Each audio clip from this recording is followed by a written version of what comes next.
Okay. Hello everybody, Keith here, and welcome to the finale of Soul Reaver Remastered. And today I'm going to be taking you on a guided tour through the lost levels of Soul Reaver 1. So, a little bit last episode, we went through the Undercity, which was largely just 3 very unconnected levels, unfortunately. And we also went into Charles' audience chamber to show off a glitch. But this time around, we're going to actually go through and talk about where these levels would have been had they stayed in the official release. You know, if they decided they just wanted to postpone the game until the PS2 or something. So, let's go ahead and just do that right now. So, the first level, the Undercity, would have taken place immediately after the defeat of Cain the second time, as I said last episode. And the way you would have accessed it is through here.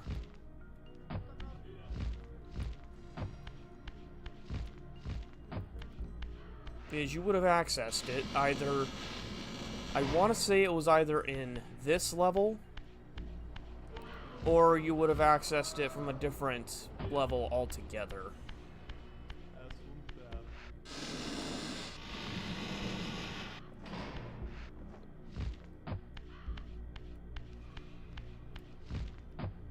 I'm only 2 minutes late, imagine being. Good to have you here, Huey. Good to see you.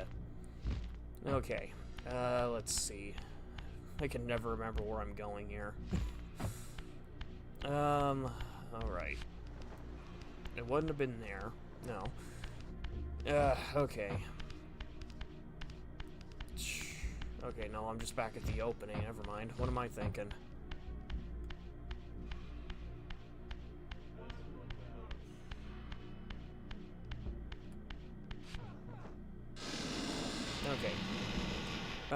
Okay, so the Undercity would have been in that place where you would have gotten that 1 health pickup, going off of what I remember from the Lost Worlds video on this subject. And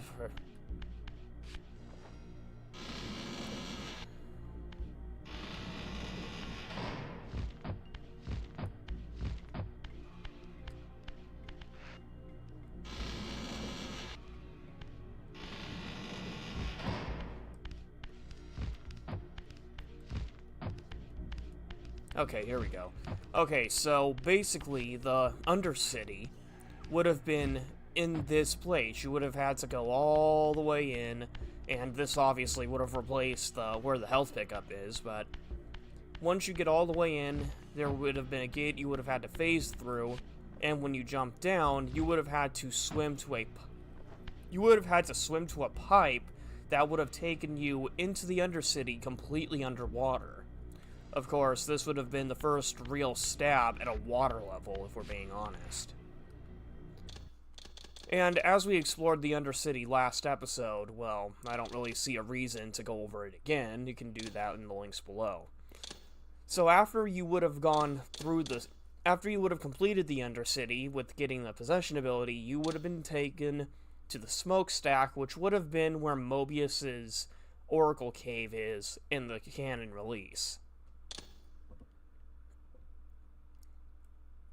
So, as a result, you would be here.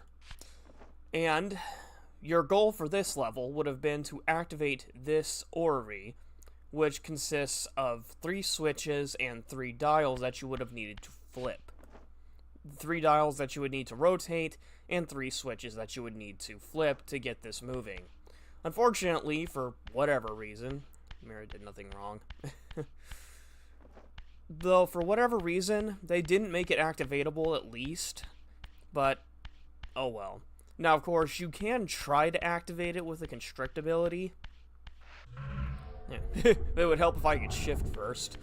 But unfortunately, you won't be able to get it to turn. So, let's go ahead and walk through this level as the developers intended. Of course, there is no background audio for some reason. The smokestack audio is in the game, so I really don't get why this isn't in here. So anyways, what you would do is you would need to go, you would have to flip 3 switches up on the smokestack by traveling throughout the level. The way you would do this, minus taking a little bit of damage from the semi-dry lava, would be to run through the entire level to find the tops of these.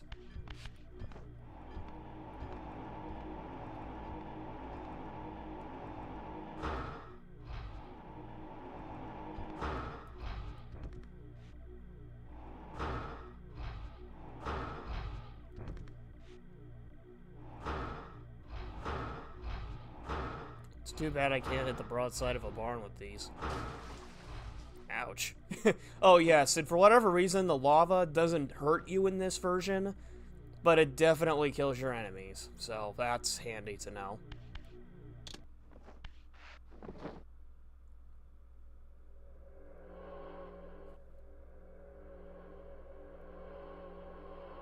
Okay.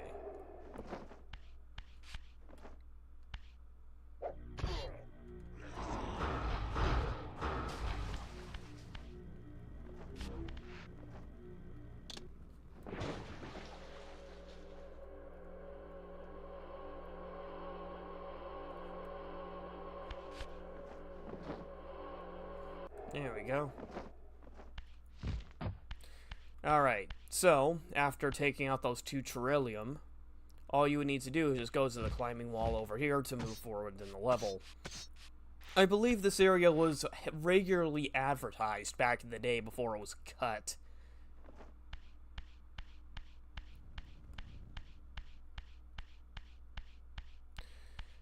And from here, we would just keep walking until we get to our first switch. And after the first switch, the door would open, and this would lead us on to our next one.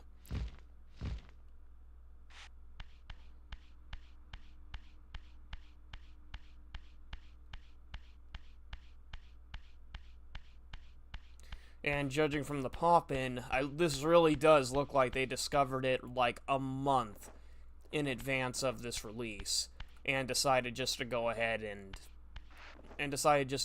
and release it anyway, without doing any kind of real testing to see if there's anything they needed that they could fix before launch.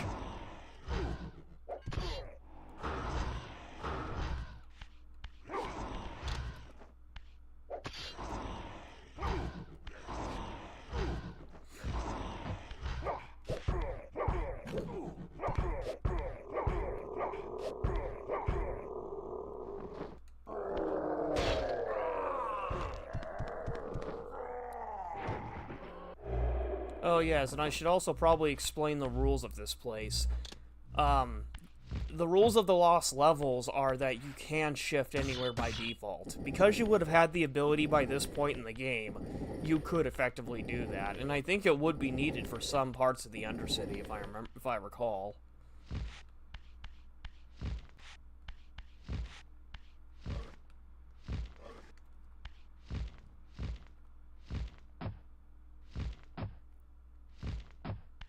Now then,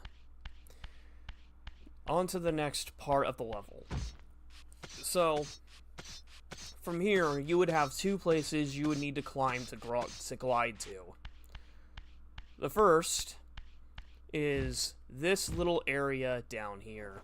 I know this area is actually, you can jump to that area, but oh well. This would have taken you to a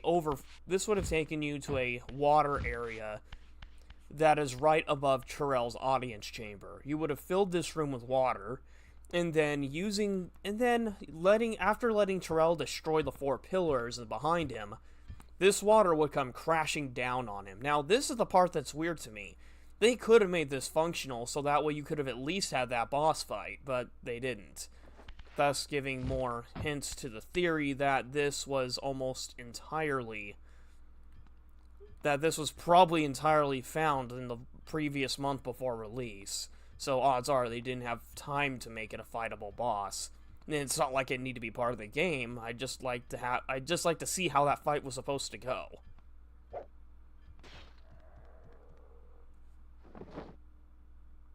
Of course, if you want to know a little fun thing you can do here, just be careful.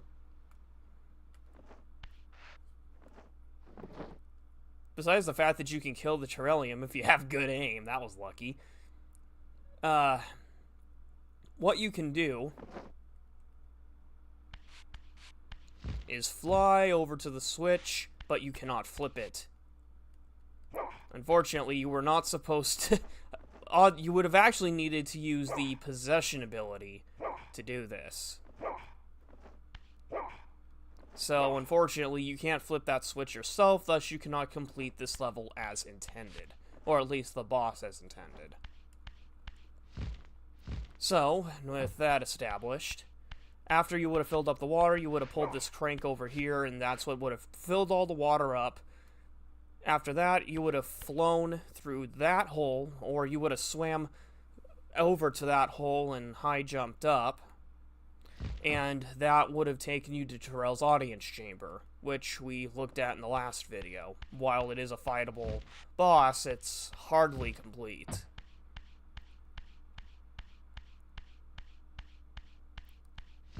So, from here, what would happen next is really quite simple. You would properly, mind you, you would return to this area after you defeat Terrell.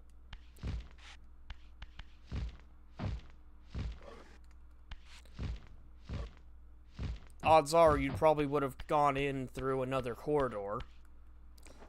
And you would take this climb.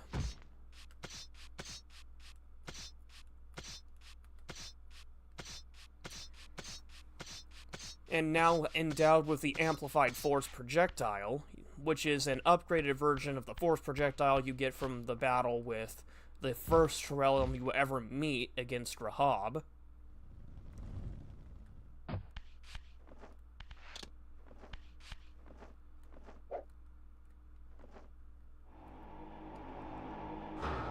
You would blast open this door over here, which would not be doable initially.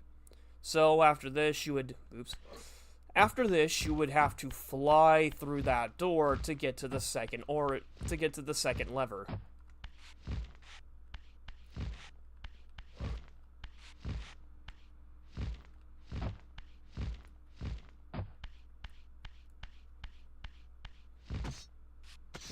Definitely missing a few textures here, but oh well. That's a few missing climbing textures is hardly the same as losing an entire part of the boss fight.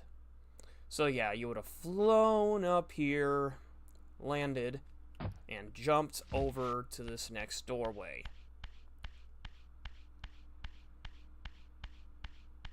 Of course, there's a sporadic number of enemies in this, so you probably would have been highly encouraged to shift into the other realm to get more health back. And saving is obviously disabled in this, because, yeah, why wouldn't it?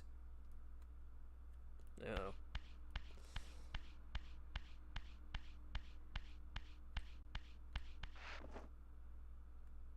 Oh, yes, and when you've done all three levers, you would flip that one over there to open that door and trigger the dials, which would allow you to spin the orrery in the main room and finally start the smokestack. However, because we kind of overshot, we're gonna have to go back in and re-platform our way back up, because I kind of screwed that one up a little bit. But hey, at least we got our Soul Reaver back. Handy to know.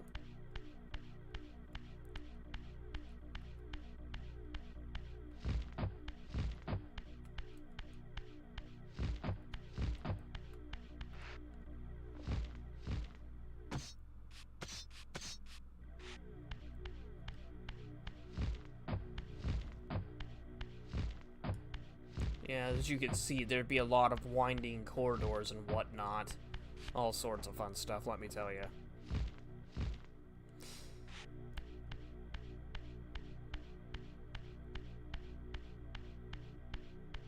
Now, of course, the side effect of blowing those doors open is I don't recall if they'd be accessible again. You might need to blast them again to reopen them.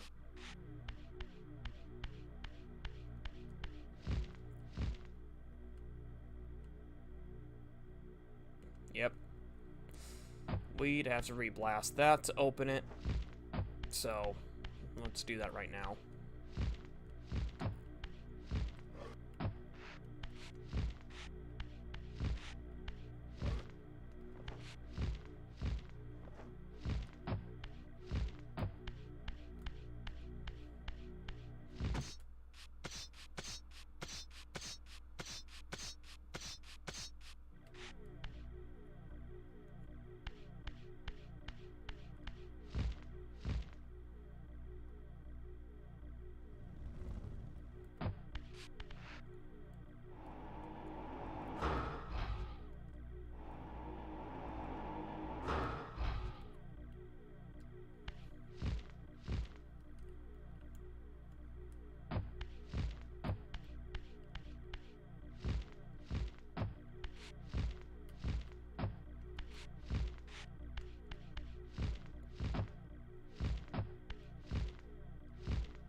And how was your morning, Huey?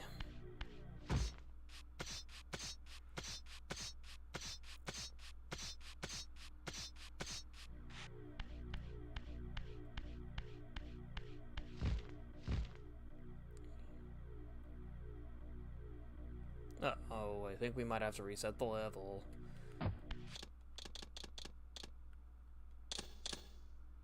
Well.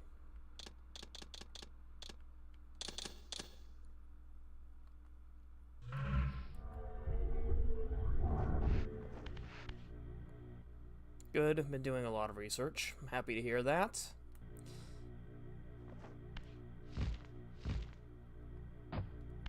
That was lucky.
Yikes, that got a little rough. Of course, they would have been pretty tough to beat in this part of the level.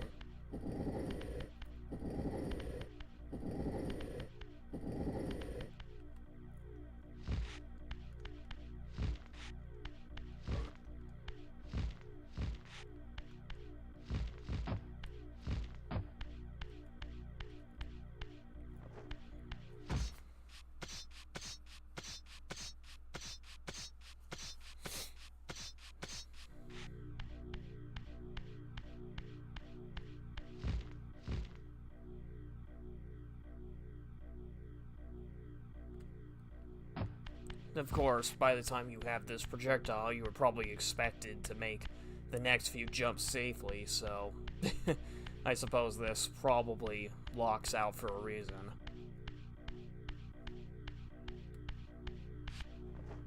Alright, we'd pull the door, wakey wakey, door's open.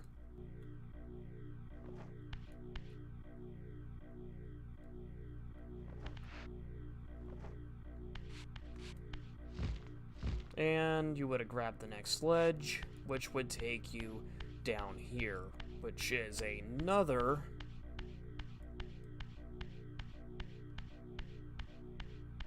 which is a water area, I believe, where you would have had a couple of approaches for how to deal with these fledgling Chirellum over here.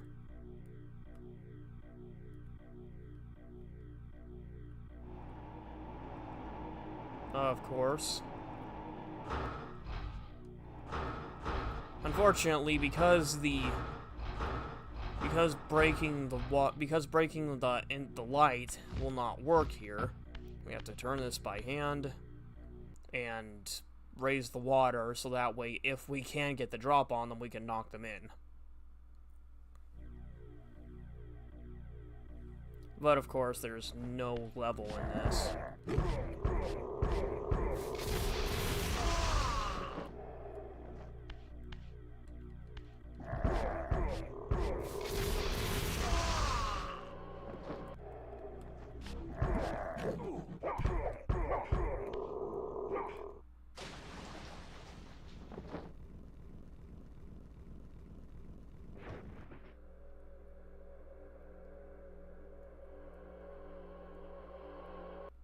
Soul Pathfinder. Oh, there it is. Soul Pathfinding's a little rough.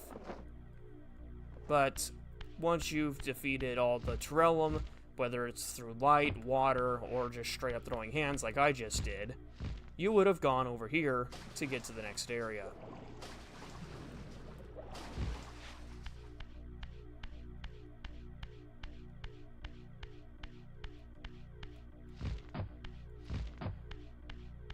Which leads us to the last switch. This would have opened a door right below your feet, and you would have had to very carefully glide to it to avoid landing on the not so instant kill, but still very dangerous lava. And this would have taken you back to the opening of the level, which you would have had to go through this door to trigger the 3 dials and finally get this thing moving in the other room. This would have led you back to the Ori, and once you've turned it, that would basically get that moving. So, as a result, you would fly up to the you would use the smokestack to fly to Kane's Mountain Retreat.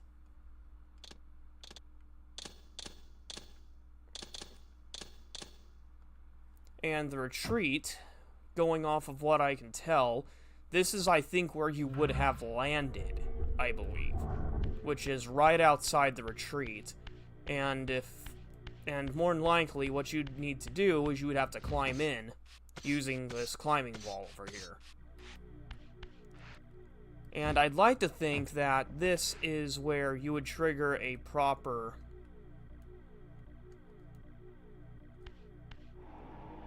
And I'd like to think this is where a cutscene would trigger between Kane and Raziel, so that way they could have their moment to talk before Raziel starts figuring out his way in. So, off the bat, it's pretty obvious that this door would not be open. You can't even go through it. You have to get inside from the menu because reasons. I don't get it. So, your first course of action would be to check the upper areas. Sorry, I just woke up. These upper areas for a switch. This one would lead you to the portal gate for this area, the last one in the game.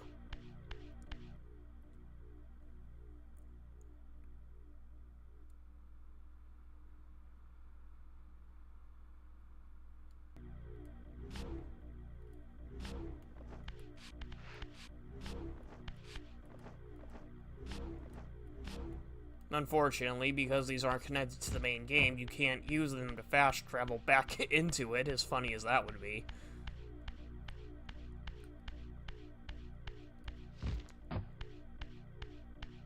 So from here, it's more than likely there'd be a switch up here on this next one that you would have to flip to open the door. I'd like to think the switch would either be a possession puzzle, or you would just straight up have to flip the switch yourself. Okay. So, let's go ahead and move on to the interior.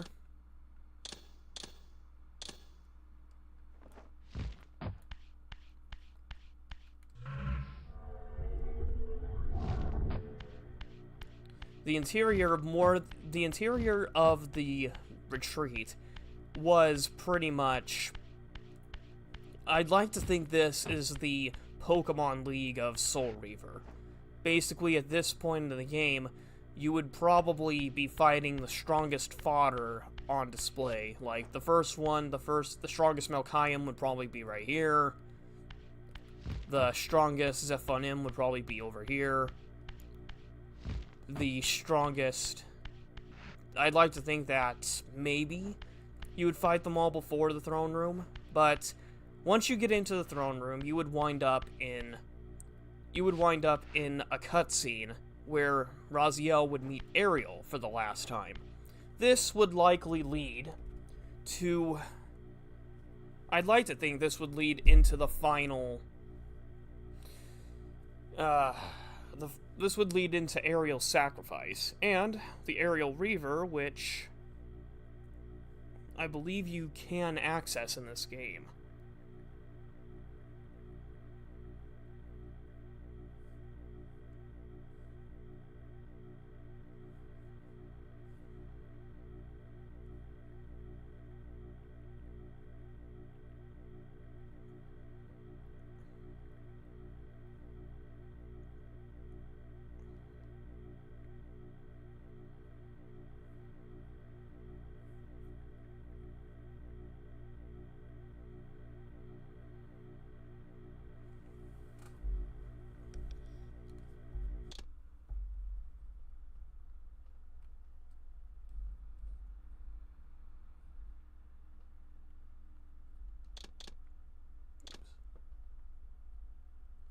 Oops, okay. X, right, up, triangle, left, right, up. I don't think I was fast enough.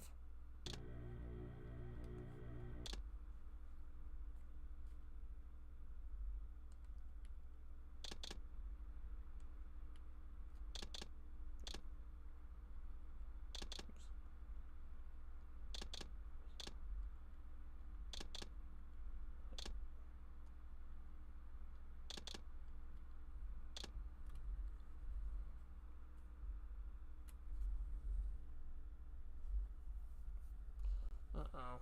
Bandwidth limit exceeded. Oh. Dark Chronicle, you need to fix your deal. Your website just gave a 500 error. Okay. Let's see here.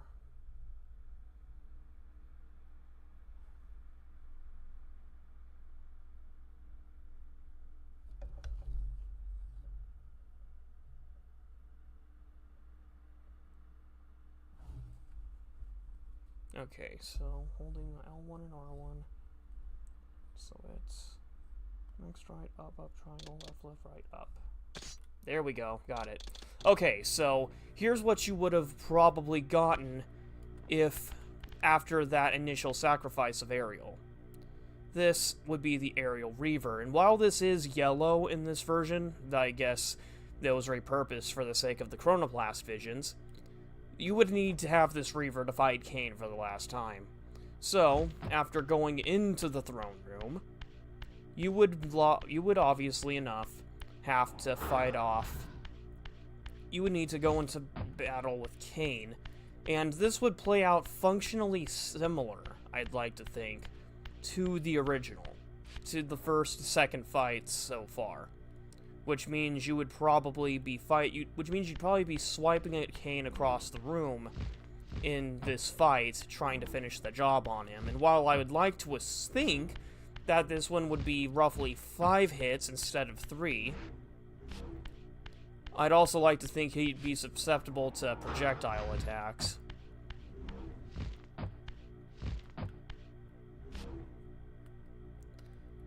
So, after Cain is finally defeated,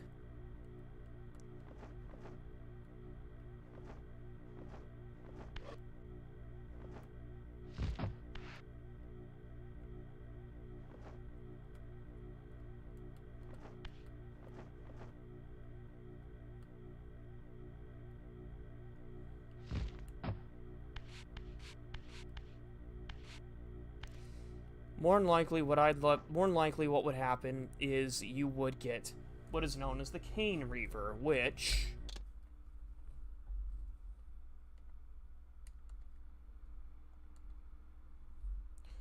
X, circle, right, triangle, left, right, up. Nope, not fast enough.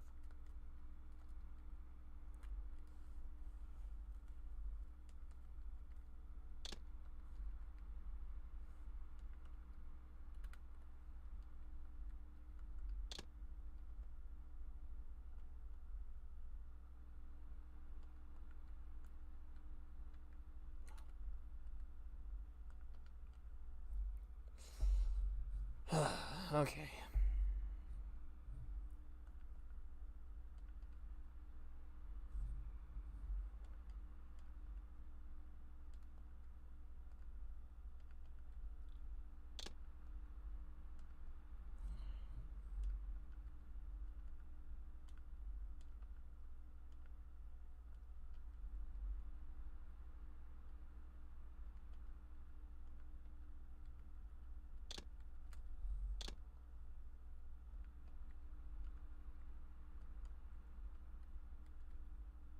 Got it.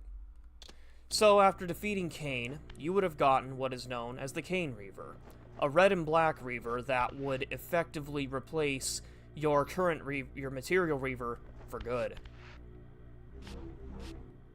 And once you had it, well, that would lead you into the final ending of the game, which would require you to leave the throne room and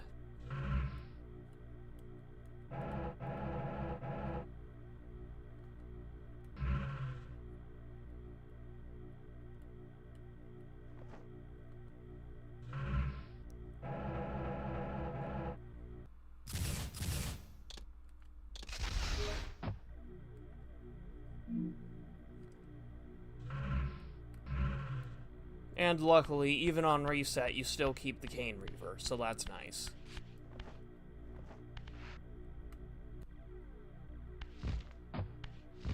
But after defeating Cain, that's basically what would happen. But unfortunately, your magic doesn't reset, so that's super fun. Not.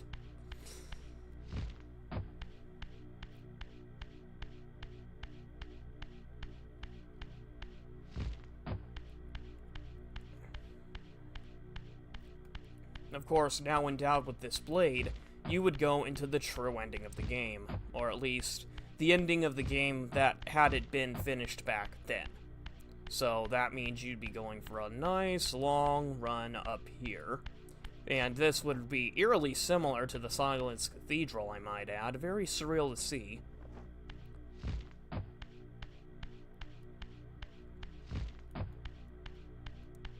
So you would have gone to the pinnacle of the summit of this area, and you would need to glide to the Silence Cathedral. Now, I don't know where exactly the FMV trigger would be here, but that's what I would like to think would happen.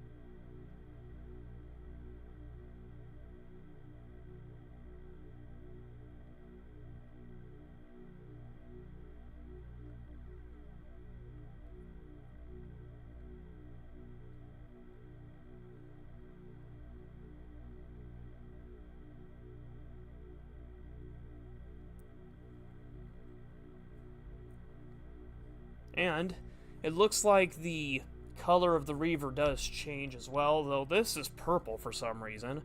Maybe the Cane Reaver was going to be purple. I mean, who knows?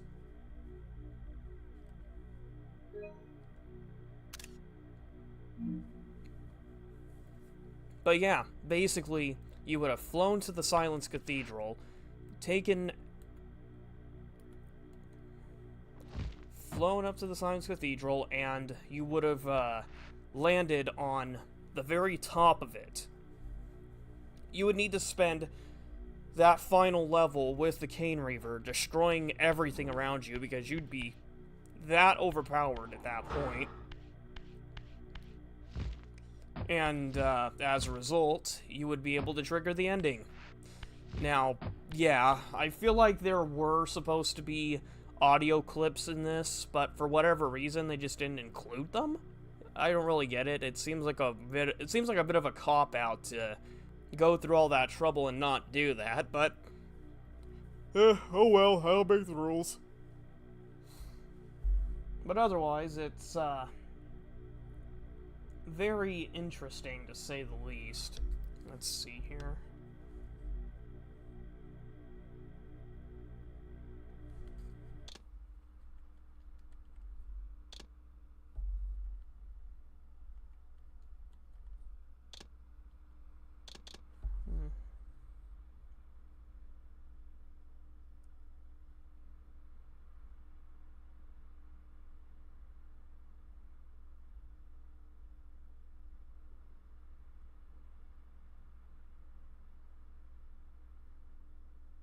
Well, I guess we should probably just go ahead and move on then.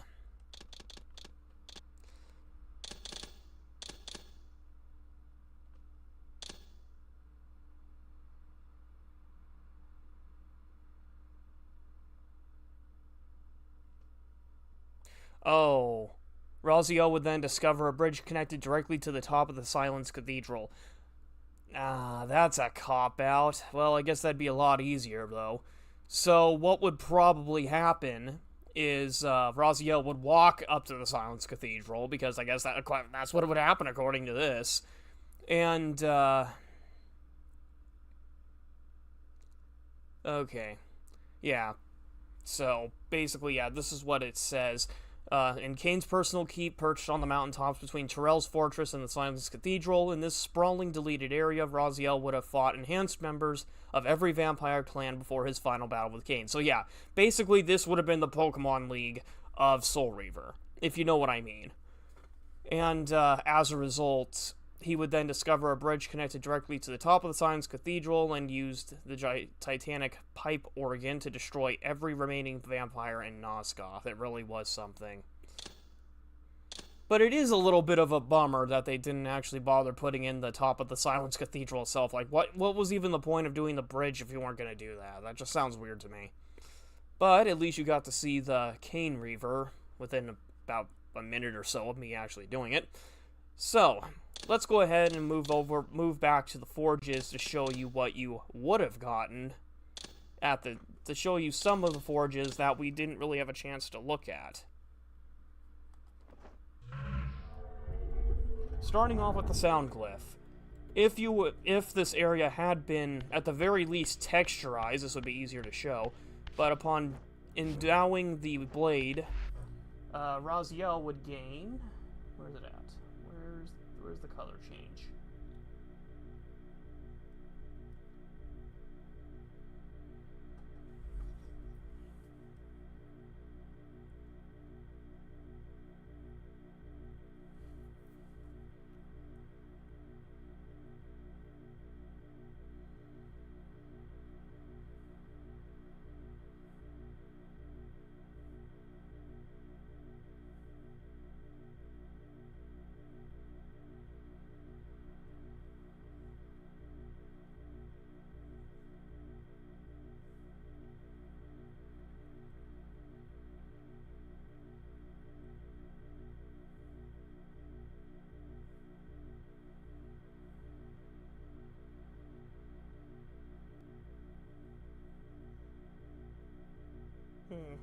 I don't think you'd be able to enable the sound glyph not sound glyph, the Sound Reaver if you, unless you had, like, probably PC codes or something, but yeah, you would have basically turned the blade purple. The Fireforge actually works. The Fireforge actually works, and you saw how that would have gone. That would turn the blade orange, though it was meant to be a lot more red in the alpha. The Sunlight Forge would have turned it yellow, as you saw in the cane level that we just did, and the Water Forge would have turned it a very deep blue. Like, a deeper blue than what is even on the game itself. Though, I guess the colors got a little mixed up initially, so I think that actually would have turned red if we were doing this on the alpha.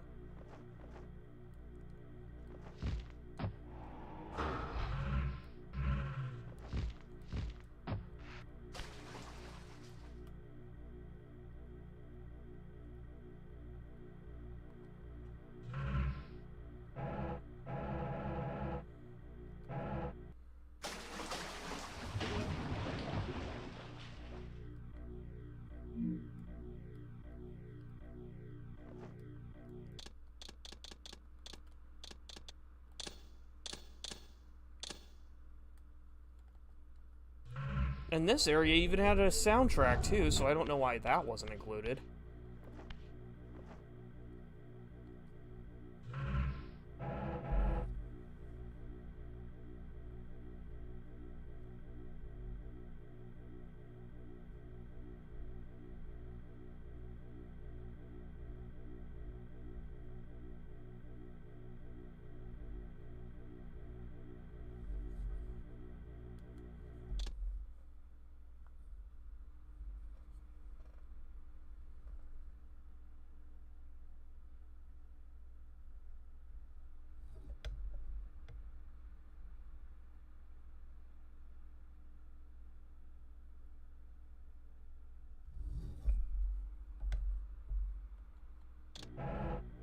Oops.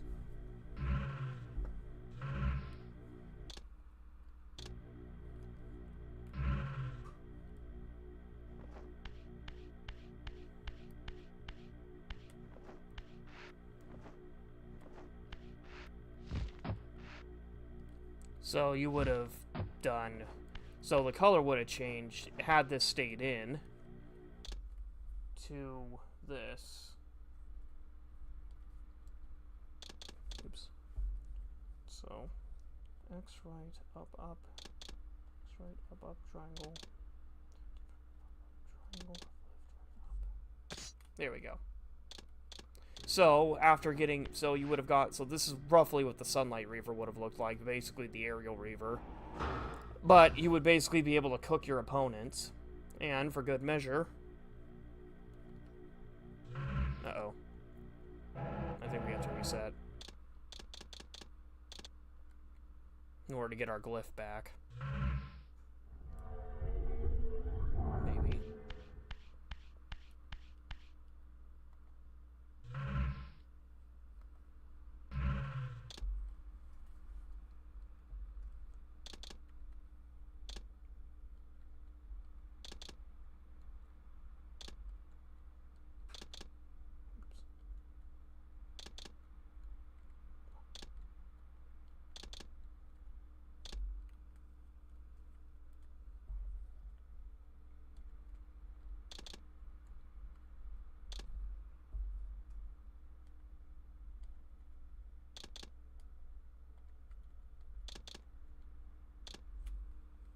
Okay.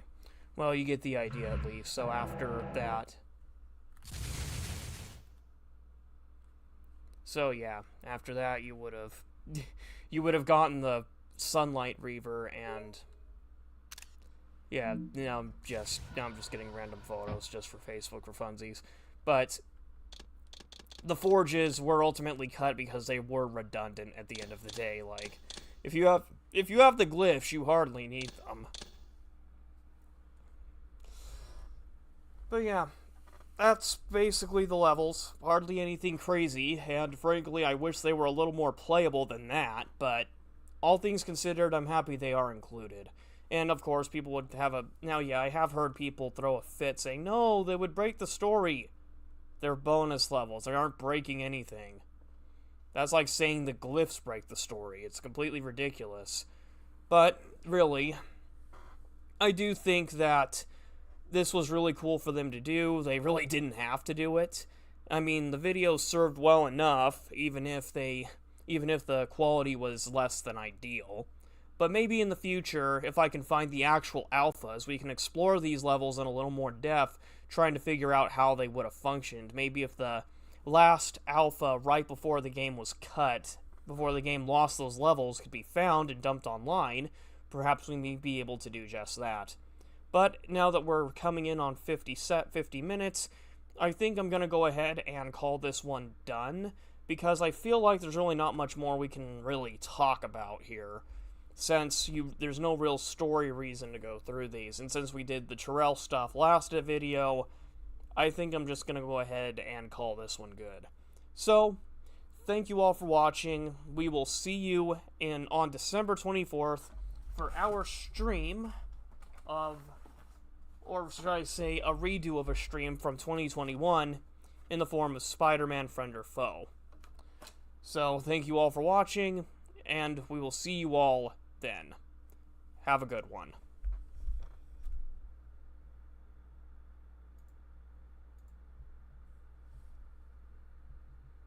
Thank you for watching this episode of ConStorm Live, part of the ConStorm Entertainment Network.